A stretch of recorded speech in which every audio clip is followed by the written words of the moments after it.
गुरु तुम हो ज्ञानी ज्ञान के दाता, मुनि गुरुवर को करके प्रणाम गाऊं मैं, ध्याऊं मैं सुबह शाम।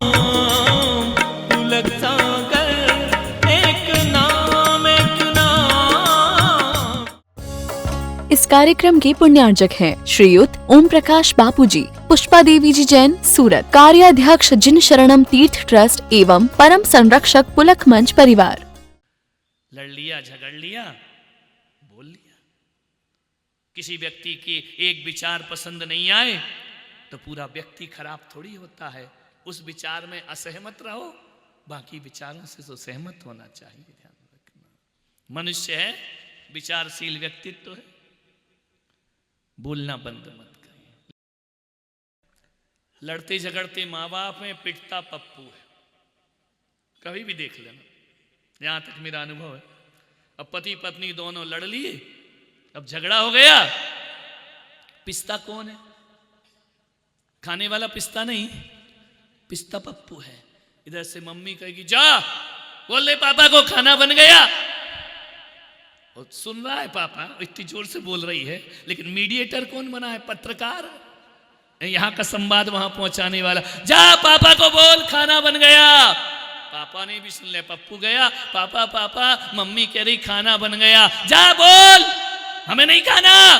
अरे तू ही बोल देना यार, उसको काय को दौड़ा रहा, इधर जा रहा उधर जा रहा, इधर जा रहा उधर जा, बोल आधे घंटे बाद खाऊंगा। मम्मी कहती जा बोल ठंडा हो जाएगा, फिर मेरा दिमाग नहीं खाना, ध्यान रखना। बोलता है मम्मी कह रही ठंडा हो जाए, दिमाग नहीं खाना। अब पापा बोलो मम्मी को क्या बोलूं? अरे बोले तू खाने जैसी है ही नहीं, दिमाग भी नहीं, सारा दिमाग तो तेरी मम्मी का। पप्पू तो दौड़ दौड़ के बेचारा यहाँ जा रहा वहाँ जा रहा यहाँ जा रहा, करे क्या? ध्यान रखना। और वहाँ से पति आता है, ऑफिस से, दुकान से, दफ्तर से आता है, गुस्से में भर के आता है, आकर के पत्नी पे बरस पड़ता है। पत्नी क्या करे? अब पत्नी किस पे बरसे? क्रोध हमेशा नीचे की तरफ चलता है, ऊपर की तरफ नहीं जाता है। पत्नी ले देखे बच्चे पे बरस जाती है। अब बच्चा क्या करे? उसको भी कोई हम किसी से कम नहीं, उसको भी गुस्सा आ गया। अब वो क्या करता है? नौकरानी पे बरस जाता है। अब नौकरानी क्या करे? वो किस पे बरसे? मालिक पे बरसे तो नौकरी चली जाएगी। क्या किया जाए? वो ले दे के बर्तन पे बरस पड़ती है। ध्यान रखना महिलाओं, एक सूत्र दे रहा हूं, यदि तुम्हारी बर्तन वाली अच्छे से बर्तन साफ ना करे, थोड़ा गुस्सा दिला दिया करो, बहुत रगड़ रगड़ कर साफ करेगी। ध्यान रखना, चमका के रख देगी। क्रोध हमेशा नीचे की तरफ। एक पति पत्नी में झगड़ा हो गया।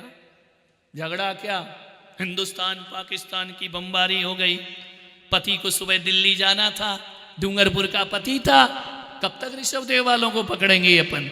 इसी डूंगरपुर का पति था। झगड़ा हो गया, बोल चाल बंद। मैं तुझसे नहीं बोलूं, तू मुझसे नहीं बोल। नहीं बोलेंगे, बोले जा तू क्या समझता है अपने आप को?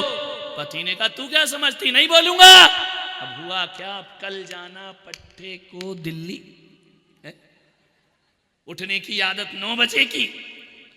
पत्नी से अब बोले कैसे? बोलना तो पड़ेगा, लेकिन बोले नहीं मैं भी किसी सवा शेर हूं, मैं कैसे बोल सकता हूं। उसने एक स्लिप लिखी 12 बजे रात को कि सुबह 9 बजे मुझे दिल्ली जाना है, उठा देना। वो स्लिप रख दी पत्नी के तकिए पर। पत्नी आई, सोई, उसने पढ़े आज के समाचार। कल सुबह 9 बजे मुझे 8 बजे दिल्ली जाना है, जल्दी उठा देना। पत्नी कई भाड़ में जा, मैं काहे को बोलती हूँ तेरे से, लेकिन अब घर में रहो तो निभाना तो पड़ेगा। सुबह 10 बजे उठा सो करके। उसने कहा यार मैं कहाँ हूँ? पता चला कि जहां सोया था वहीं है। दिल्ली की ट्रेन तो निकल गई। उसने पत्नी से, पप्पू से कहा क्यों रे, लिख के दिया था ना तेरी मम्मी को कि दिल्ली जाना है 8 बजे उठाना। पप्पू ने कहा तुमने लिख के तो दिया था, मम्मी ने भी लिख के दिया था 8 बज गए उठ जाओ। वो भी काहे को बोले तुमसे? ध्यान रखना, देख ले स्लिप बाजू में पड़ी है। ये झगड़े हैं हमारे जीवन में, मान्य ऐसी ऐसी बातों पे झगड़ा होता है। मान्य क्षण भर का क्रोध पूरे जीवन को तबाह करता है। ध्यान रखिए, क्रोध से बचे। आदमी सोचता है कि जैसे को तैसा। इसका मीनिंग क्या होता है, कोई बता सकता है? जैसे को तैसा, जो तू को कांटा बोए ताको है, वो तू फूल। नीति तो ये कहती है, लेकिन क्या कहा आजकल, क्या कर लिया आदमी कि जो तो को कांटा बोए ताको वो तू वो सूल। जो तो को कांटा बोए ताको बोल तू भाला, वो भी क्या याद रखेगा पड़ा किसी से पाला। ये जैसे को तैसे का क्या मतलब है? इतनी बड़ी सभा में कोई बता सकता है जैसे को तैसा होना चाहिए या नहीं होना चाहिए? पहले तो नीति बताओ, जैसे को तैसा होना चाहिए या नहीं है? नहीं होना चाहिए तो मेरा गला क्यों फड़वा रहे हो? फिर ध्यान रखना, होना चाहिए जैसे को तैसा। आनंद, एक आनंद इधर, दो एक आनंद इधर, बीच में दो परमानंद।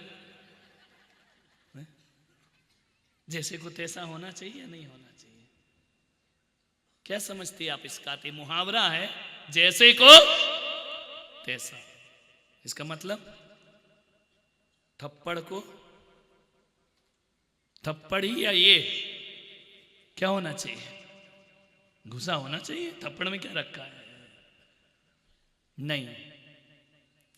जैसे को तैसा का अर्थ होता है कि तलवार यदि कोई मार रहा है तो जैसे को तैसा, तलवार को तलवार, ये अर्थ नहीं होता उसका।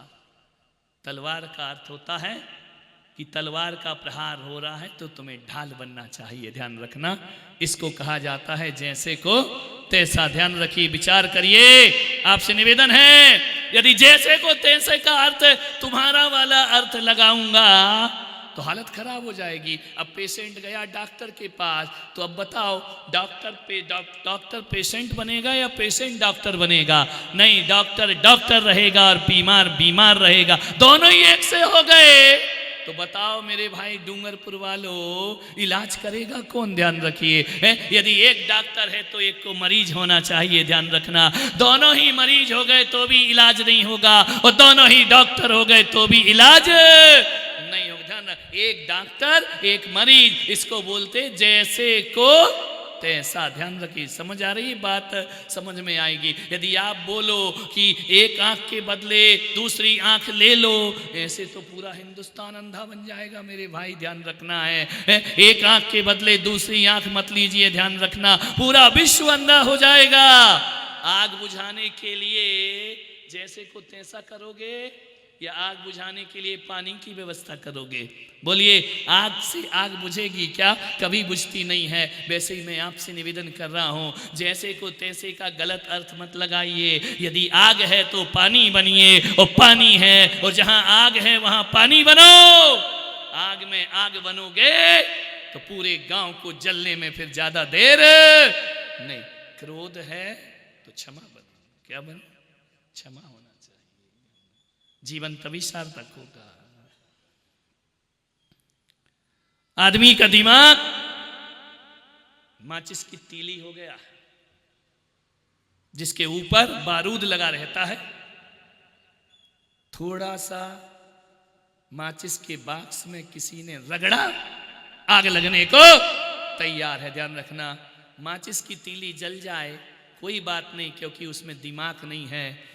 अरे तुम इंसान हो, तुम मत जलो, तुम्हारे अंदर परमात्मा ने दिमाग दिया है। ध्यान रखिए, तुम्हें माचिस की तीली नहीं बनना है, तुम्हें अपने जीवन को बदलने का प्रयास करना है। मान्यवर, आपसे विशेष आग्रह करने जा रहा हूं कि घरों में कभी भी आग लग सकती है। ध्यान रखना, ये मत सोचना कि गर्मी के दिनों में ही घर जला करते हैं, ठंडी में भी घरों में आग लग जाया करती है। घरों में आग कभी भी लग जाएगी। तुम्हारे यहां कितनी फैक्ट्री हैं मुझे नहीं मालूम, लेकिन जिनके पास फैक्ट्रियां हैं उनकी फैक्ट्री में एक यंत्र लगा होता है। आजकल तो स्कूल में भी बोल दिया है, हॉस्टल में भी बोला है, जहां भी सार्वजनिक स्थल हो वहां एक अग्निशामक यंत्र लगा करके रखिए। होता है या नहीं होता है? बड़ी बड़ी फैक्ट्रियों में फैक्ट्री छोड़ो, बड़े बड़े अपार्टमेंट बनते हैं, बिल्डिंग होती है, वहां भी अग्निशामक यंत्र रखा जाता है। क्यों रखा जाता है? बोलिए उसका कारण क्या है? क्यों लगाते हैं? कि कभी भी, सभापति महोदय, कभी भी आग लग जाए तो इससे आग को शांत कर देना, ध्यान रखना। मैं पुलक सागर भी कह रहा हूं आपसे, तुम्हारे दिमाग में, तुम्हारे जीवन में भी कभी भी क्रोध की आग लग सकती है, ध्यान रखना। और क्रोध की चिनकारी जैसे भड़के वैसे ही उसमें एक समझदारी का अग्निशामक यंत्र लगा करके रखो, तुम्हारे घर जलने से, खाक होने से बच जाएंगे, ध्यान रखिए। एक अग्निशामक यंत्र रखाइए जो तुम्हारे घर में लगती हुई, और वो आग तो कभी कभी लगती है, लेकिन क्रोध की आग तो कभी, अभी बैठे बैठे लग जाए, क्या भरोसा है? निकलते ही निकलते लड़ाई हो जाए, कोई भरोसा? क्रोध कब आए कोई उसका टाइम फिक्स नहीं होता है। और क्रोध किस पे आता है मालूम है? सड़ी गली बातों पर, बिना सिर पैर की बातें, ऐसी लड़ाई हो जाती। सास बहू में लड़ाई होगी, इतनी लड़ाई कि वो लड़ाई आंगन तक निकल आई, बाहर तक, पड़ोसी के घर तक लड़ाई पहुंच गई। भाई लड़ाई किस बात की? दोनों सुबह सुबह लड़ क्यों रही हैं? बहू ने कहा अम्मा जी तू कुछ भी कर ले, तू सिर पटक के भी मर जा तो मलाई पीहर जाएगी। लड़ाई काय की हो रही है? मलाई कौन खाएगा? बहू ने, सासू ने कहा ए तू समझती क्या अपने बाप को? मलाई इसी घर में खाई जाएगी। बहू ने कहा पीहर जाएगी। दोनों इतनी अच्छी बातें कर रही थी, बातें करते करते मलाई पे झगड़ा हो गया। इतना झगड़ा, ससुर जी आए, बोले अरे तुम लोग लड़काए कर रही हो, भाग्यवानों, सवेरे सवेरे, बोले तुम बीच में मत बोलो। बहू ने कहा ससुर जी मलाई पीहर जाएगी। सासू ने कहा कि ज्यादा बहू का पक्ष नहीं लेना, मलाई यहीं खाई जाएगी। ससुर ने कहा पहले मलाई लेके आ। मलाई कहाँ है? मैं फैसला करूंगा। बहू ने सास को देखा, सास ने बहू को देखा, दोनों बैठ के बातें कर रही थी कि घर में भैंस लाना है, अभी भैंस आई नहीं और मलाई का झगड़ा, भैंस तो अभी आई नहीं, ध्यान रखना। पति पत्नी लड़ गए, इतने लड़े। मैं सामयिक कर रहा था, प्रतिक्रमण कर रहा था, झगड़ते बाहर निकल आए। मैंने कहा क्यों लड़ रहे? सवेरे सवेरे भगवान का नाम लो, परमात्मा का नाम लो, सुमरन करो, सुबह सुबह पति पत्नी क्यों झगड़ रहे हो? बोले महाराज इस आदमी को 50 बार समझाए, इसको अकल नहीं आती है। पत्नी ने कहा कि मैंने भी इसको 1000 बार समझाया, इसको अकल नहीं आती है। अरे मैंने कहा सवेरे सवेरे क्यों लड़ रहे हो तुम? बोले सवेरे थोड़ी लड़ रहे हैं, लड़ाई तो रात को 12 बजे से शुरू हो गई है। अरे तुम इनका रथ जगह क्यों हो रहा है? नवरात्रि चल रही है क्या? अरे नवरात्रि नहीं चल रही। बोले महाराज ये लड़ाई इसलिए हो रही है, मैं इससे समझा रहा हूँ, बेटा इंजीनियर बनेगा, वो कह रही मेरा बेटा डॉक्टर बनेगा। मैंने कहा बेटे को बुलाओ, पूछो तू क्या बनना चाहता है? दोनों ने देखा, बोले बेटा तो अभी पैदा ही नहीं हुआ है। बिना सिर पैर की लड़ाइयां, औलाद पैदा नहीं हुई, लड़ाइयां डॉक्टर और इंजीनियर पर, छोटी छोटी बातों पे झगड़े होते। एक जगह क्या हुआ, जेठ जी गर्मी के दिन थे, आम लेकर के आए, थैली में से आम निकाला, एक आम अपने बच्चे को दे दिया, एक आम छोटे भाई के बच्चे को दे दिया। उस आदमी के मन में ऐसा कुछ भी नहीं था, लेकिन संयोग था। अब सभी पेड़ पे सारे आम एक से थोड़ी होते हैं, कोई छोटा होता है, कोई बड़ा हो जाता है। उसने छोटे भाई के बच्चे को आम निकाल के दे दिया। वहां से देवरानी ने देखा, अच्छा अपने बच्चे को बड़ा और मेरे बच्चे को छोटा, अतिश्री महाभारत प्रस्तुत करता। तो इतनी सी सड़ी सी बात पे झगड़ा, ध्यान रखना। एक आम इतना सा छोटा क्या हो गया? मान्यवर आप सोच रहे हैं कि इतनी बड़े महाराज कितनी हल्की बातें कर रहे हैं। मान्यवर मैं निवेदन कर रहा हूँ, आम का मतलब आम नहीं होता है। यदि 1 फीट जगह बड़े भाई ने ले ली और 1 फीट छोटे को कम मिल गई, आम से बड़ा झगड़ा उन लोगों में, और छोटी छोटी बातों पे झगड़ा होता है। ध्यान रखिए, बिना सिर पैर की बातें हैं जिसमें आदमी झगड़ लिया करता है। हकीकत में देखना, जब झगड़ा हो जाए ना एकांत में बैठना, लड़के झगड़ के विवाद करके एक तरफ बैठ के सोचना ये बात हकीकत में लड़ने जैसी थी या नहीं थी। सोचना एक बार, तुम्हारे भीतर से आत्मा से आवाज आएगी, धत तेरे की फालतू बातों पे झगड़ा करते रहा, उसका जिंदगी से कोई लेना देना है नहीं, इतनी बड़ी बात नहीं है जितना हमारे घरों में झगड़ा प्रारंभ हो जाता है। एक बार सोच लिया करो कि बात लड़ने जैसी है या नहीं। बच्चों जैसे लड़ते रहते हो, ध्यान रखना है। मुल्ला नसरुद्दीन था, आगरा जाना था उसको, बच्चा स्कूल से आया, इतनी पिटाई की, पत्नी गुलाबो बाजू में खड़ी थी। उसने कहा तुम्हारा दिमाग खराब है। बोले तू चुप बैठ, तू मत बोल बीच में। बोले क्यों? बोले आज मैं इसको पीट लेने दे जी भर के मुझे।